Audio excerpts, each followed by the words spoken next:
Olá, meus amigos e minhas amigas do curso de aprofundamento bíblico, visão geral da Bíblia a partir dos grandes períodos históricos do povo de Deus.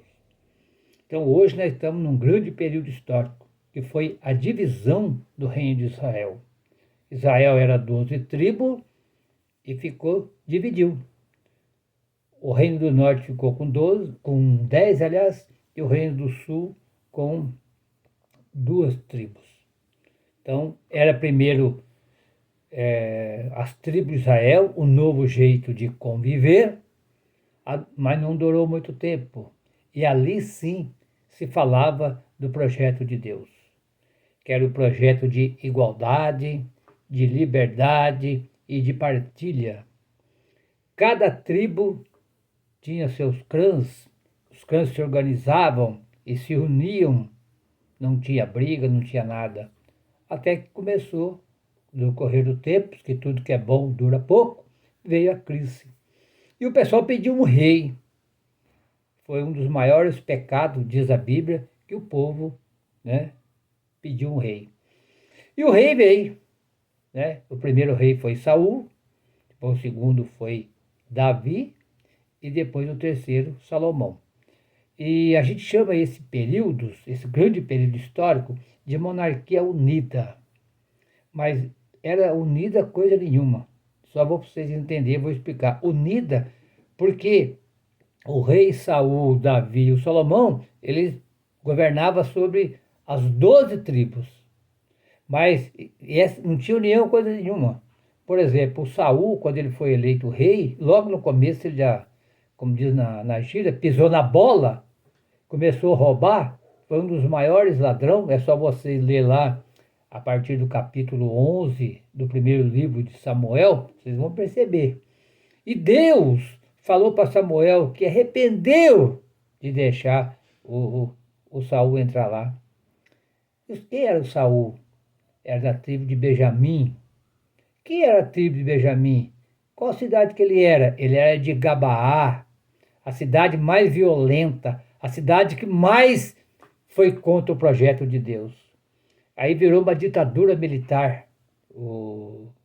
Só vocês verem lá na Bíblia. Virou ditadura militar. E ditadura militar não é coisa de Deus. É coisa da morte. É coisa da ladrão. Nenhum lugar do mundo a ditadura militar deu certo. E aí também não deu. E o pessoal, diz o Samuel e todos os anciãos de Israel, deram impeachment no Saul.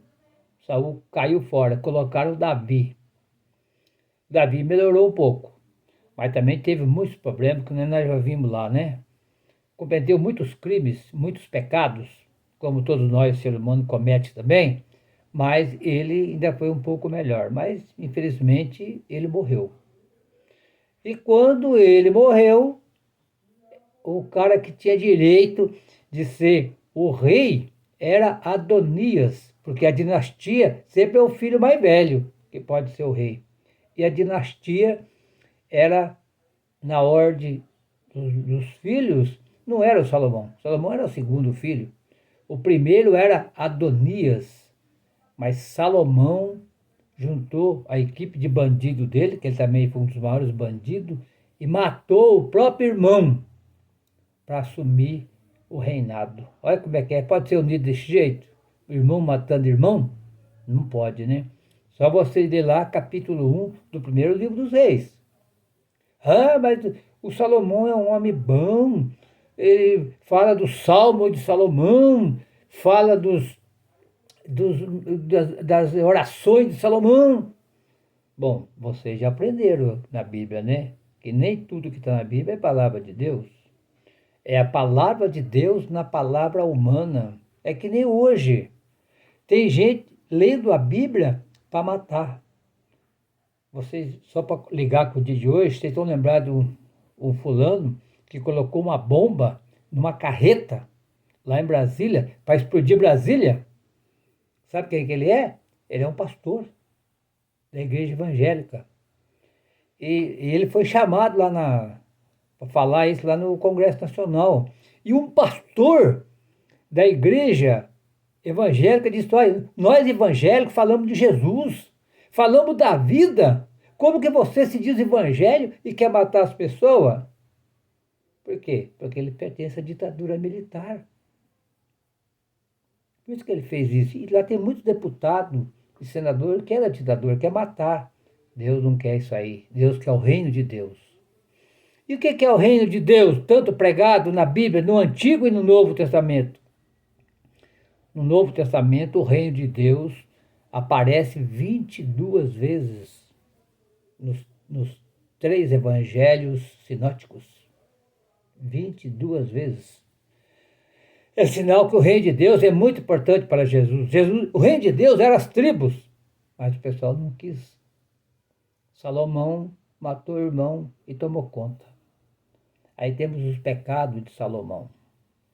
Mas como a Bíblia foi montada por humanos, quando você já contei para vocês, você lê o capítulo 3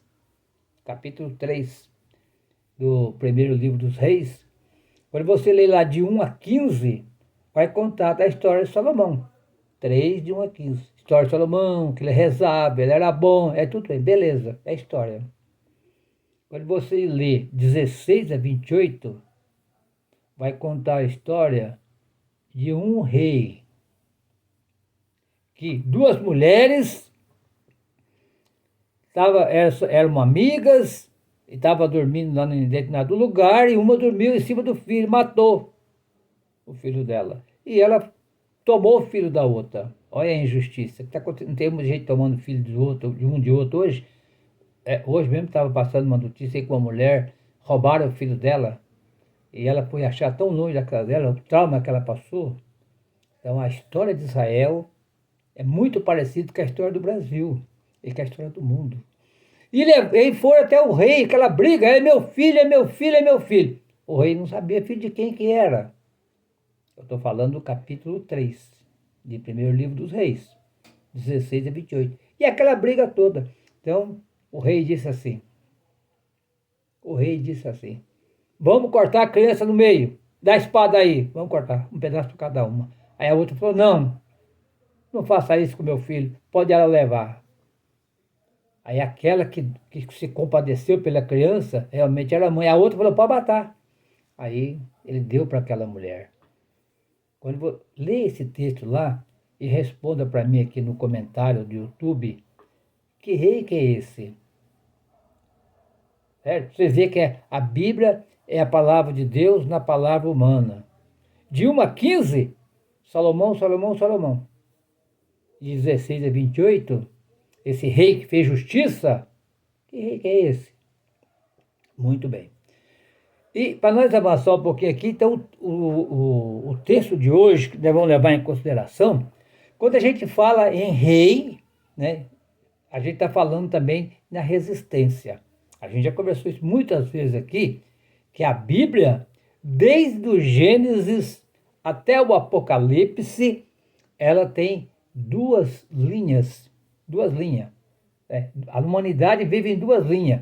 A linha do mal e a linha do bem. Está na Bíblia. A linha do mal é Babel.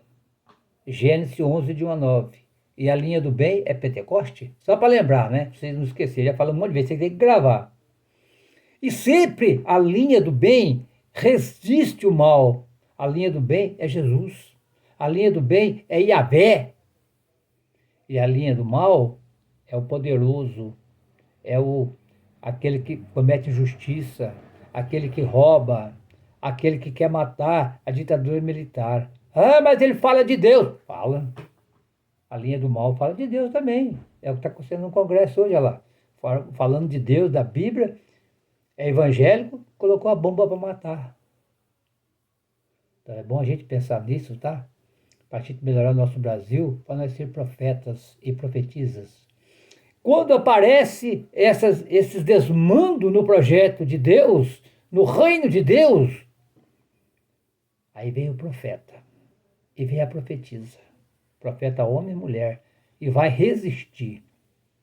Então, o capítulo 12, que nós vamos ler aqui, vai contar que logo após a morte de Salomão, o Estado de Israel entra em crise. é um momento crucial na história de Israel. As tribos se dividem e a ruptura nunca mais foi curada. O povo do norte foi sempre explorado e oprimido por Salomão, que pede que o rei alivie o fardo. Estou falando do capítulo 12, tá? Do primeiro livro do rei. Vocês lê, de 1 a 34. Né? Pede para o rei, que vai ser rei agora, que é o que vai ser rei agora, o Roboão, o filho de Salomão. Ele fala, não, se meu pai tratou vocês com chicote, eu vou tratar com vara. Se meu pai cutucou vocês com bastão, eu vou cutucar com ferrão. Ele vai dizer aqui, ó, vocês podem ler aqui, que ele vai responder assim, olha lá. Meu pai colocou sobre vocês um jugo pesado, pois eu vou aumentar ainda mais esse jugo. Se meu pai acertava vocês com chicote, eu vou espancá-lo com ferrões. Versículo 11 do capítulo 12. Quer dizer, eu vou aumentar muito mais o sofrimento de vocês. Ah, aí sabe o que o povo falou? Ao versículo 16 do capítulo 12.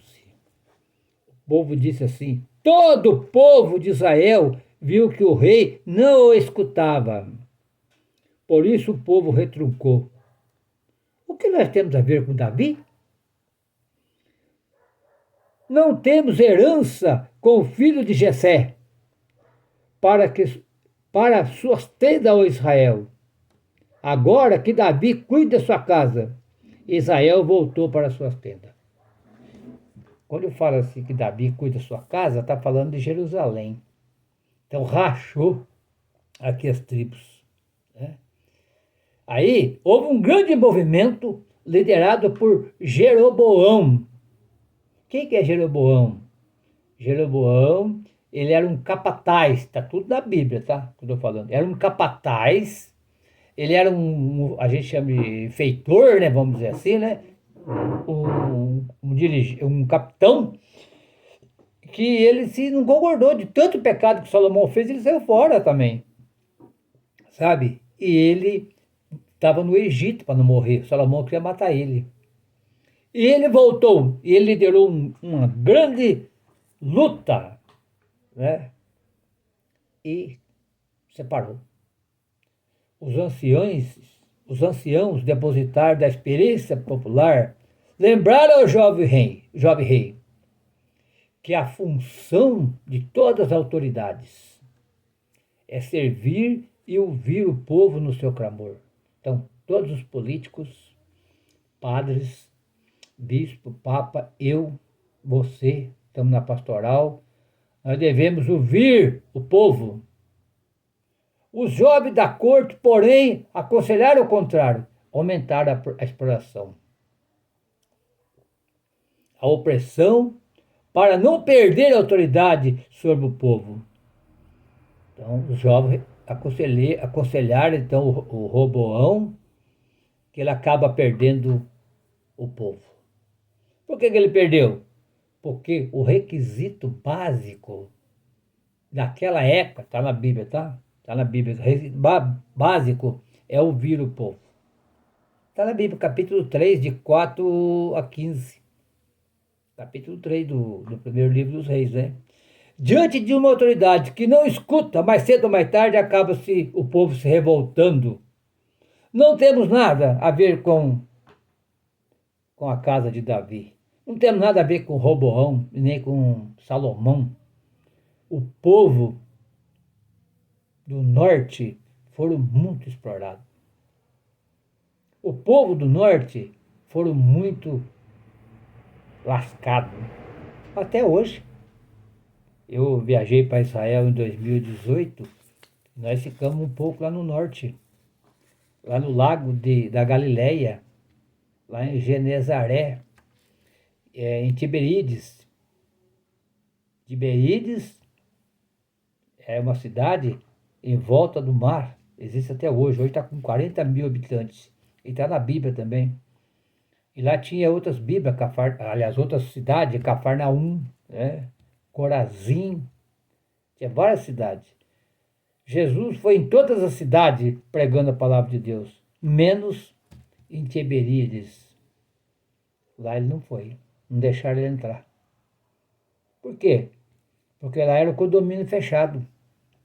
É os ricos, grandes muralhas. Jesus nunca pôde entrar lá. Por isso que o Evangelho segundo Mateus diz assim: o povo que vivia nas trevas viu uma grande luz e acompanharam essa luz. Então Jesus veio ensinar o reino de Deus. E os reis aqui, no Antigo Testamento, aqui nós estamos no ano 931 a.C., e foi até o ano 586, aí acabou de vez Israel. O Reino do Norte durou de 931 até o ano 722, 210 anos. E depois desses 210 anos, ele teve 19 reis, em média 11 anos cada um. E esse povo, também do Reino do Norte, passou a sofrer com seus reis. Começou com Jeroboão, caminhou com muitos reis, e teve um rei chamado Henri. Tem Bíblia que chama Henri, com o Henri. Foi o que mais lutou contra o povo de Deus. O desmando, o maior pecado. Eles não tinham nada a ver com Yahvé. Matou muita gente, roubou muito. E quando ele morreu, ficou Acabe. O Acabe casou com a Jezabel. Aí veio o profeta Elias, depois o profeta Eliseu, para condenar, para mostrar para o povo o grande desmando dos reis do Reino do Norte. E o Isaías no Reino do Sul. Então, quando vocês pegarem aí a história de Elias, que é muito bonito, vocês lê o capítulo 17, bem devagarinho, do primeiro livro dos reis. Faça isso. Capítulo 17. E o capítulo 18 do livro dos reis. E o capítulo 19. Que vai mostrar o Elias enfrentando o rei Acabe e a sua rainha Jezabel. E quando você vai ler lá o capítulo 18, né, do livro dos reis, primeiro livro dos reis, né, vai contar uma bela historinha, muito bonita, que vocês devem ler. Esse aqui é resistência, esse aqui é Pentecoste. Elias é um homem de Deus.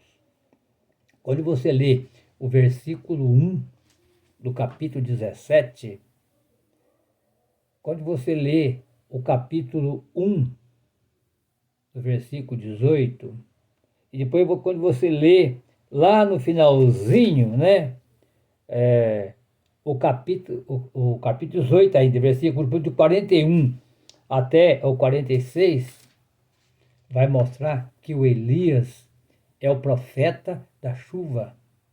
Ele falou: enquanto eu não quiser, e quando bater o pé no chão, por Deus, que é meu Deus, que é o Yahvé, e quando eu não quiser, não vai chover. Lê lá o capítulo 18, ou melhor, 17 primeiro, de 1 a 16, para vocês verem. Essa historinha está lá. Eu vou ler só o versículo 1, porque o nosso tempo aqui está correndo, já vai dar 20 minutos. Olha lá. Elias de Tesbe, habitante de Galaade, diz ao rei Acabe. Grava aí, o rei Acabe é o filho do pior rei que teve em Israel, Reino do Norte. Aqui nós não podemos esquecer, pessoal, que quando dividiu o reino, o Reino do Norte e o Reino do Sul, o Reino do Norte chamava-se Israel e o Reino do Sul chamava-se Judá. O Reino do Norte chamava-se Efraim ou Casa de Sião. Tem vários nomes, né? E o Reino do Sul chamava Casa de José ou Reino do Sul, né? Casa de José. Aí Acabe lá, pela vida de Yahvé, o Deus de Israel, a quem eu sirvo. Agora nós falar hoje, esse Jesus a quem eu sirvo, ele não é a favor de matar, ele não é a favor da ditadura militar, ele não é a favor da pena de morte, ele não é a favor da fome. A quem eu sirvo, nos próximos anos não haverá orvalho e nem chuva, a não ser quando eu mandar. Elias é o profeta da chuva. E ele está fazendo o quê? Ele está denunciando o pessoal do Reino do Norte, os reis do Reino do Norte. Claro, vamos gravar um outro vídeo, porque esse curso é em duas etapas. Esse período histórico, né, o Estado de Israel entra em crise, a gente estuda duas etapas. Essa semana e daqui 15 dias. Aí a gente vai ver o outro vídeo, a gente vai continuar falando disso. Aí eu vou pegar mais texto. E o capítulo 18, versículo 1 vai dizer assim, ó, passados muitos dias, no terceiro ano já sem chuva, terceiro ano, a palavra de Yahvé veio a Elias nesses termos, vá procurar Acabe, pois eu vou mandar chuva sobre a superfície do solo. E depois aqui, se você for ler aqui depois sobre o 41 ao 46, vai dizer que a chuva chegou. E vai contar também a historinha, pessoal, no capítulo 18, aqui a partir do versículo 20, que aqui vai dizer assim, ó, eu vou ler para vocês essa parte aqui, que dá um tempinho ainda, diz assim, ó, versículo 19, pois bem, mande que todo Israel se reúna comigo no Monte Carmelo, com os 450 profetas de Baal e 400 profetas de Aserá, que come na mesa da Jezabel. Ó, tinha 450 profetas de Baal, profeta para defender o rei e a rainha. Come na mesa, quer dizer, ganha salário muito alto para defender o bandidismo. Isso na história de Israel. Sabe que na história de hoje também não tem? Em qualquer igreja, os profetas de Baal é o profeta do mal. Profeta de Aserá é os profetas do mal. É os profetas que trabalham contra a vida. Que Jesus chama lá no Evangelho segundo João. É esses profetas. Lá no Evangelho segundo João, capítulo 10, vai dizer assim, capítulo 10, vai chamar a atenção assim, ó, vou pegar para vocês aqui, que é muito bom vocês não esquecer, tá? O capítulo 10 vai dizer assim, ó, a partir do versículo 7, 10, 7. Jesus continuou dizendo, e eu garanto a vocês, eu sou a porta das ovelhas. Todo mundo que vieram antes de mim são assaltantes, porém as ovelhas não ouviram. Eu sou a porta. Alguém vai poder entrar e vai poder sair e vai encontrar pastagem. Olha só o versículo 10. O ladrão vem para roubar, matar e destruir. Eu vim para que todos tenham vida e vida em abundância. Quem que é o ladrão que só veio para matar, roubar, matar, assaltar e destruir? É o rei. É os reis. É os que apoiam o rei. 450 profetas de Aserá, aliás, de Baal, e 400 de Aserá, os ladrões, que estão com a Bíblia na mão. Até aquela música lá, Espinheira, se vocês escutam lá Espinheira, põe no YouTube lá, procura Espinheira com o Dudu, Dudu que Dalvan, agora só tem o Dalvan cantando. Ele fala que é Judas com a Bíblia na mão. Mas estamos chegando no nosso final e foi muito bom conversar com vocês dessa vez, mas a gente vai continuar no próximo encontro com todos esses assuntos novamente. O Senhor esteja conosco, Ele está no meio de nós e que o Senhor nos abençoe. Em nome do Pai, do Filho e do Espírito Santo. Amém. E até o próximo vídeo, se Deus quiser e Ele quer. Um grande abraço a todos. Peça para todo mundo clicar lá no inscrever, se inscrever no nosso canal. Compartilha com todo mundo que vocês quiserem. Quanto mais a gente compartilhar os vídeos, mais a gente ganha gente para Jesus. Aqui nós não vamos ganhar dinheiro nenhum, porque não precisa disso. Um abraço a todos e a todas.